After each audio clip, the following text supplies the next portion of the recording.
Welcome to bstock's video chat series. I'm Melissa Geringer, Head of Communications here at bstock, and this is Sean Cleland, our Director of Mobile. Today we are chatting about the mobile secondary market.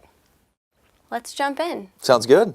The mobile secondary market is booming. What are some trends we're seeing right now? Boy, we're seeing what's become essentially a $20 billion industry really take off this year. Because the subsidy model in mobile has really gone away, consumers are looking at paying, when you look at an iPhone X, over $1,000 for a phone. So consumers are looking for a way to subsidize the price of that phone themselves through various programs, promotions from the carriers, from trade-in programs, and even selling it themselves.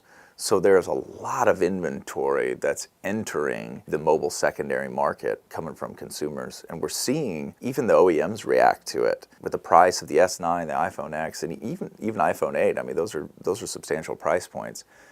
The OEMs are coming out with lower priced models just to try and attract that same consumer. You're seeing a lot of buzz right now around the second iPhone SE. So I find it interesting that the mobile secondary market has taken off so much and has so much domestic adoption that the manufacturers are trying to meet it too with a price point. And how is inventory getting into the secondary market? Yeah, there's a lot of ways it's getting into the secondary market right now.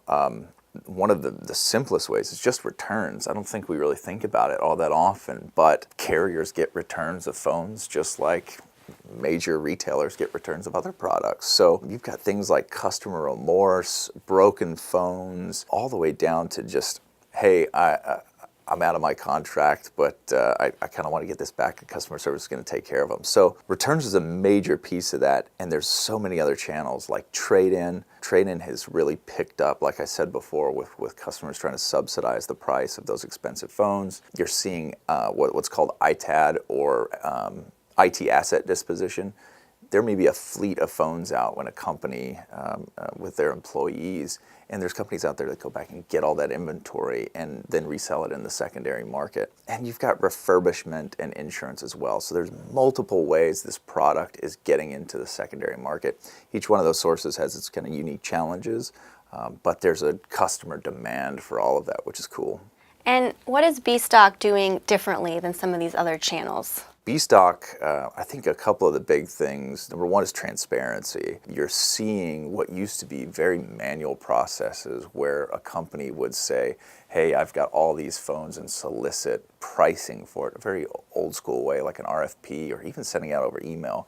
So you're seeing a lot of those, what used to be manual transactions, go into a platform that's extremely transparent. So you're seeing large scale phone transactions in the secondary market that are open to business buyers that also make it competitive. So it's really neat to see that evolve over time, and the bstock kind of way coming into it and building in this transparency and competitiveness. You're also seeing the people selling in the secondary market start to align, which is really unique. The biggest sign of that is with CTIA, the kind of industry organization over mobile. There's a group across all the carriers and a lot of manufacturers, and then all the services like ourselves that touch secondary mobile. And we're developing universal conditioning, meaning what does a grade A used phone look like? What does a grade B used phone look like? How should it function?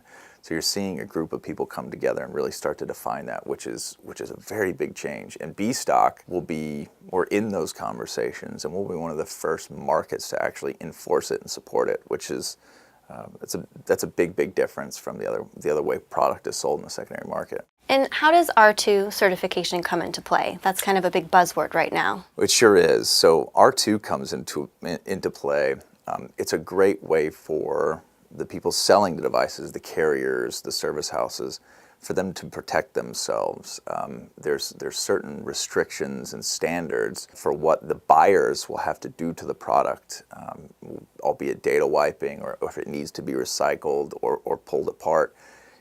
Companies that hold the R2 certification are held to a higher standard, so you're seeing that being adopted widely. And even within the bstock platform, there are marketplaces that are R2 only. We have software in place to really check and track who's certified and who isn't, and what they're allowed to see and what they're not allowed to see for purchase. So it's had a big impact on what happens in the secondary mobile market. Great. Yeah. Thanks so much, Sean.